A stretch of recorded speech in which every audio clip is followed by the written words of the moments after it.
We are trying to remind Mr. President, obviously, I've told him that.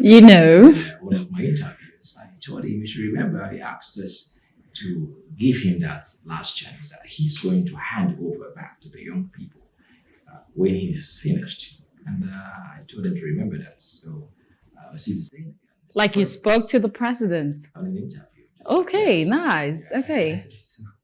So definitely, if he's going to get this, I'm still reminding Mr. President, you owe the youths one last wish, and that is to make sure you hand over to a younger person as the next president of Nigeria.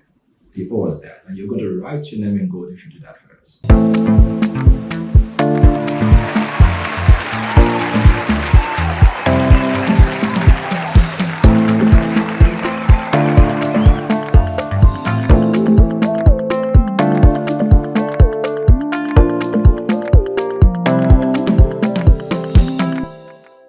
Share with us the Nigeria of your dreams and also what you think is going to help us, become better than what we are today. I think we do not yet have an ideal Nigeria.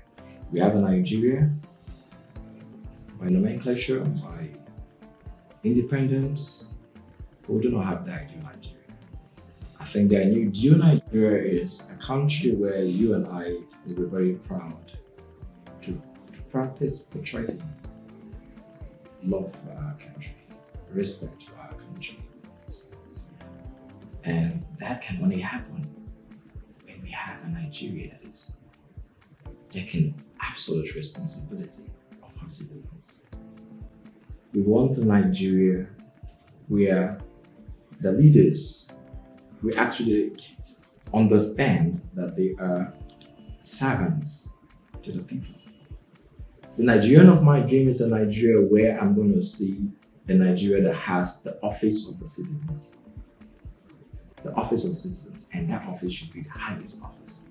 Now, when the citizens come together and tell you, this is government of the people, and because it was through an electoral process, it was a government by the people, and if the government should be giving back anything by the people, it should be for the people. Oh, that's nice.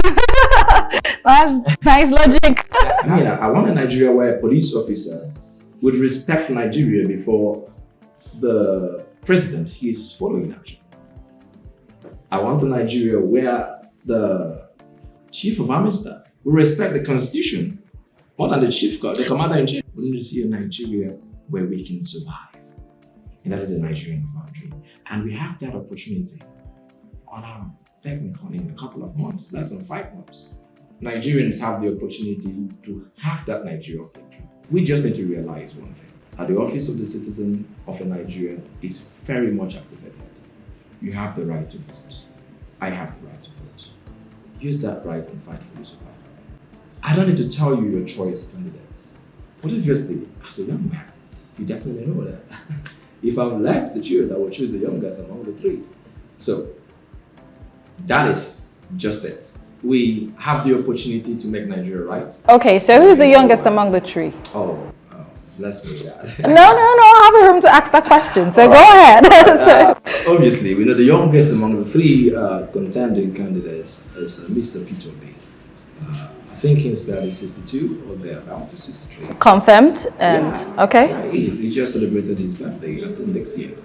Okay. He's 62 years old. So he's the youngest. Many of us would have been on the ballot. All right, so fine. So this is me not going to the youngest amongst all. Let's talk about the capacities of this person. It's like, if we're really going to get in there, because I feel like you should be selling the capacity of the youngest that you're actually mentioning, because myself, I need to be convinced. So I need to hear things to make me convinced. So go ahead. All right, thank That's you. good. You see, I would say, probably me too, I'm not in the race again anyway, so I could mention them. So probably to say, if you place Mr. Atiku, you place Mr. Tinubu, you place Mr. P2B, and we're looking at them on a scale of preference.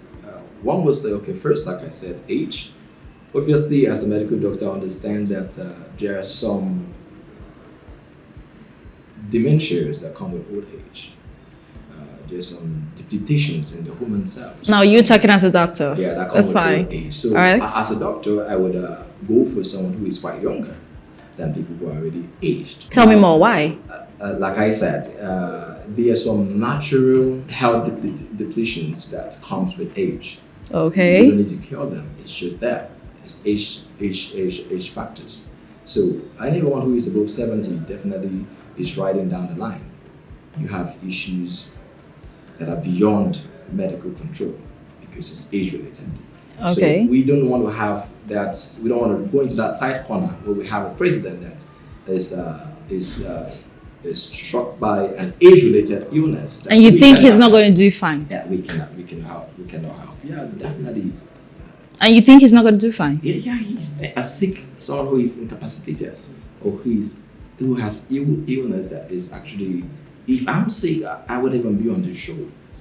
So someone who actually have an illness that cannot be cured because of age, it would definitely affect his performance. But someone who is sick might still have the wisdom. So I don't really know because I need you to tell me. I need you to tell me something absolute that should make me, vote for this young man if he doesn't have wisdom. So that good. Let's hit it. Let's hit it now. I just said that the first thing, person on the scale is my choice. I will first look at age, and I gave you the reasons why I'm looking at age. Okay. The second thing is, I will look at the past antecedents of these people.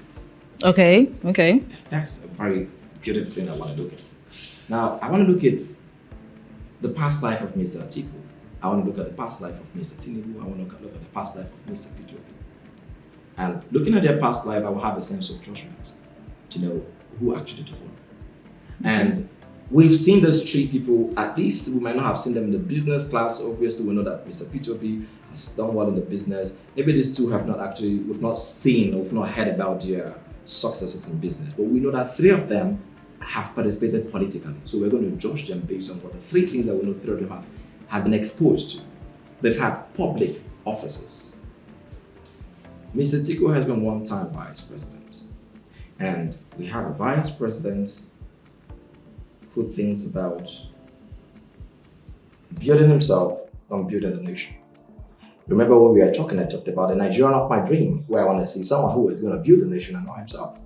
Mm-hmm. Why do I say that? We have someone who, as vice president rather, if he's moving around, he moves with 1,000 motorcades. If he's traveling, he travels with multiples of aides. And you go to his state and will find out that one man is owning a whole lot of properties in the states. I mean, you are vice president not to own, but to give to the people. Mm-hmm. So if as vice president you have what everybody will say, almost a whole lot of property in the Adamawa state, and you go beyond the shores of Nigeria and you own properties abroad. Are those properties for Nigeria to grow? Are those properties for you to grow? So we see people developing themselves in Nigeria. We come to Mr. Tinubu. He was one time governor of Lagos State. And we also saw a man as governor where he's moving around, large motorcade, he was traveling, he traveled a whole lot of aids. Okay, well, I don't know what. Justice seems so important to the society. You're a very important VIP, so you have to move with all this into it. But not little about that. We see someone who is also building himself and not the nation. We see someone who actually built more of himself than Lagos. He's called the largest landlord in Africa. Why? Because virtually everything in Lagos, he's landlord to it. So he was developing himself. He was building himself, not building Lagos, not building the nation. So that is not the Nigerian of my dream. Okay. I don't want a Nigeria where I'm going to see a leader who will build more of himself than the country. And obviously, if we are going to trace, we'll find out that he even has properties far above Lagos, other parts of the country, and outside the country. Then we have a Mr. P2P, who also was opportunity to be governor of a state in Nigeria. And we could, of course, go and verify that when he was governor, he had limited number of cars he moved with. I don't think they've ever passed 5. This is someone not being wasteful with government resources, because if what you're using is not your own, it's government owned, you should actually try to manage it. Because it's not your own, then you could utilize it as wasteful as you can. We have someone, if he's traveling, he doesn't need to go with 28s. He cut it down to like 5. Because it's not his money, it's government, it's the people's money that is being used to fund all those people that he's going with. So he cuts it down. And least about that, we saw someone who was not building himself, but building his debts. We saw someone who left as governor and still have one property in the entire state. You know, I want to agree with all of this you said, but still at that, referencing to the other guys, I feel like those things that were actually done were due to the insecurity of Nigeria. But that's all right. Let's go ahead. Okay. Let's go ahead. I know, because if we keep talking, I actually have a lot. Yeah. Actually, you see why we're not going to go there. Yeah, because we're not going to go there. Okay. If we go there, obviously that is just one side of the credits or the discredits or merit. Nevertheless, I'm fighting for the good governance of Nigeria. Yeah, you know, so good. So fine. I know that. Okay. Okay. If you would buy me time to go into security a little bit, you see, look, I'll tell you something about security. And when I was running for president, and I was trying to dwell into the security architecture of the country, I think we should have a country where we have security men guiding the society more of guiding the personality. I'm interested. That is the Nigeria of my dream. I'm interested. Go ahead. I should have a village. Why would we have a village, a whole village, with just 5 policemen? And then we have somebody from that same village using over 15 policemen. It doesn't make sense. That is not the Nigeria of our dream. Now let's talk about you in particular having so much passion to actually advocate for the youths. You did, I think you had a campaign for the youths are not thugs. I mean, when I saw that, I was very amazed with that. Could you please share a little bit about that campaign you had? Yeah, thank you. The campaign we did off in 2014. We just thought that young people of this generation need to be more proactive and more engaged in governance, societal participation at all levels. When I see young people participating in governance only on the side of thuggery, I would say. When I mean thuggery, I mean coming to be bag carriers, coming to be used as tools for disruptions of peaceful processes. And most of these young people I see, most are graduates. It's not just motor park youths or youths that are illiterates. Most graduates, most students are recruited and used in humane situations. The only psych that most of this political class or the leaders have about the youths was to use them and dump them. So they are to be used for particular purpose to obtain whatever they want to obtain through a violence means or a means of unrest. And after that means the youths are left back to go to the streets. So in the course of advocacy, we decided to try and talk to these youths to make them understand that their role in politics, their role in governance, shouldn't just be that aspect of talking. It shouldn't just be that aspect of you're just going to be called as a youth leader to mobilize youths, go and disrupt this, go and do this rally out there, go and break down this banner out there, go and cause commotion somewhere. You could be gainfully engaged as young people. Good. So, but talking about this, do you really think that the problem is from the youths this time? I feel there should be instigators, to these duties. So, I mean, as to that, so did you have a message which you passed to the other party? Because I'm sure that this is not just the youths this time going on errands, not being sent to them. So let's talk about that side. Why directing the advocacy towards youths or young people to see themselves as assets that can be valued and used? When I mean assets, there's this saying that you are what you call yourself. If you call yourself a talk, you're going to be used as a talk. If you actually call yourself something else, that value will be attached to you and you'll be used as that. So we engage young people to think outside the box of just coming with the mindset of, I want to take mobilization money to go and get some gatherings of young people and do the biddings of these politicians. But along the line, like you said, we also have to engage the other folks, the folks who actually propagate these young people to go into that. And we understood that the young people, definitely we all know that in Nigeria and so many other climes, poverty is used as a tool to win the minds of people, to control people. So it's an intentional aspect of the ruling class to keep the general population poor, so that they could be dependent on them. So it's when these young people find out that they can't afford 10,000 or 5,000 in a week, and somebody just called them to go and do one thing that maybe they do out of their youthful exuberance, they will be so happy to go and do it.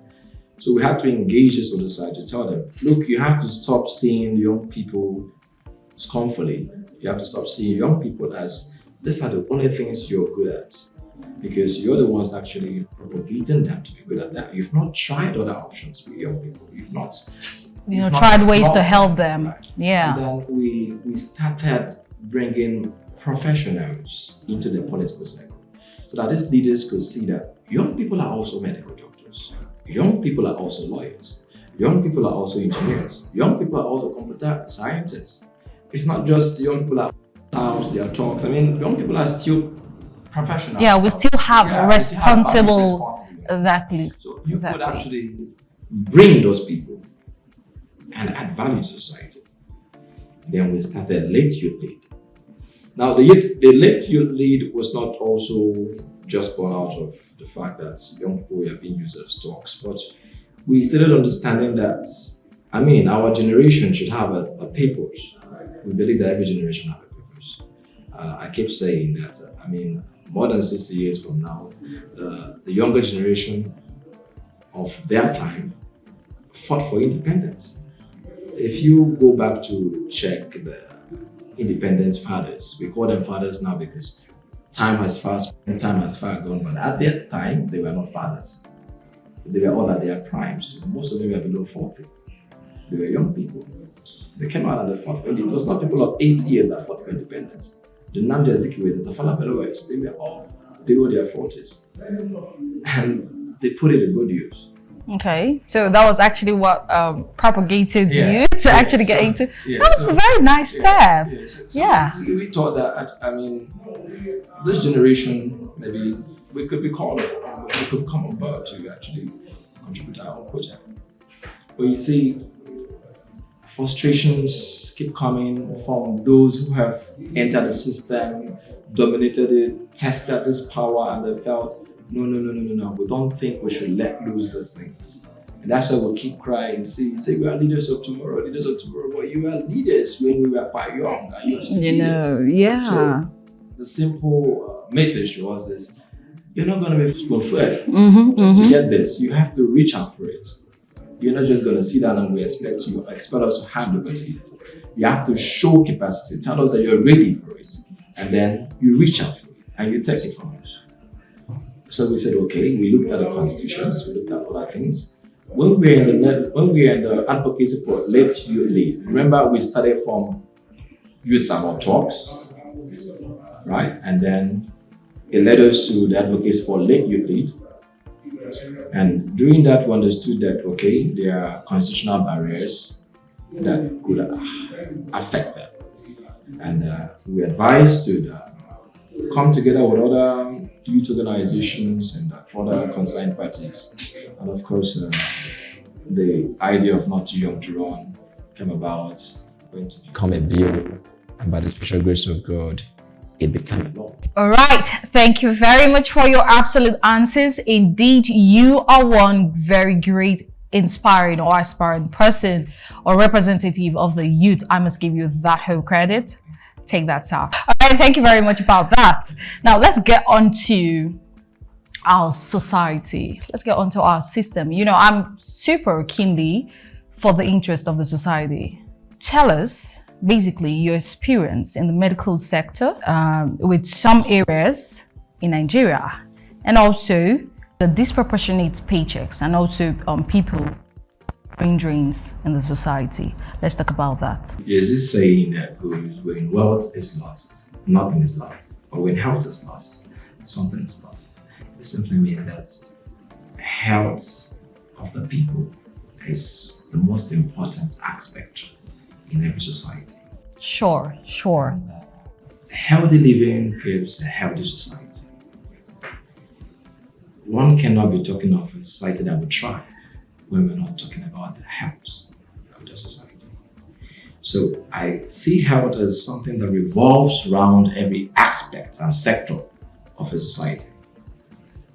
And obviously, when we come to our country, Nigeria, the decadence in the health sector has been blown out of proportion. It has been flogged to the later. I know it's no longer news that we have this poor ratio of number of doctor to patients in Nigeria. Over one doctor attending to over 200 patients, far more than that if possible. I don't know the last statistics checked. Well, it's a very large disproportion, unlike the UK and other climes where we have one doctor to like 20 patients. This is a ratio that is supposed to not be, but here is not so. And then you see that we have a whole lot of citizens, persons in society that are unattended to because we have less health professionals willing or available to take care of the large population society. And you see, I will just quickly rush back to the COVID-19 pandemic era we just came out of. It was a blow on the Nigerian society where it was so obvious that we are not ready in the health sector to combat such global pandemic. And shortly after that, I don't think we're also ready. Even if another pandemic hits us today, we might be still running in Okay. You know, I remember during that period where the pandemic just hit and we are looking for ventilators. And even in the FCT, the Federal Capital Territory, we are told that we just have 2 ventilators in the FCT as at when the COVID-19 hits. And if the FCT can have just 2 ventilators, you could now tell. Ventilator, by the way, is life support machine. You can now tell how many the other rural areas or urban areas of the country would actually have. You know, and as a matter of urgency, what we expected the responsible government leading the society should have done was to step up the health bills, step up the budget of the health sector so that it could accommodate more and get ready. Because the truth is that health is everything. Health is everything. Absolutely. Even if Mr. President falls sick today, he needs a medical proper medication. Exactly. And if it's not available, there's the source for it elsewhere. So why not make it available? You're not making it available for just yourself, but for the citizenry. So when it comes to our society, I think the health sector is so depolarized, it's so poor, and it's something that we pray should be looked into. Yeah, and it's also something affecting both parties here. You know, I'm used to the word parties, not political this time, but you know, both human beings, both the sides of the doctors and the sides of the individuals who are actually sick. So what I love is how you talked about the drainages here. I use the word that way, the drainages or the effects of these guys. You know, it's okay. I think you kept the answer simple and sharp. All right, so that was a very beautiful one. On set, wait, one of the former aspirants of the presidency of Nigeria, our beautiful Nigeria. Yes, His Excellency Dr. Emeka Mandela. Thank you for having me. Keep watching Matters with me.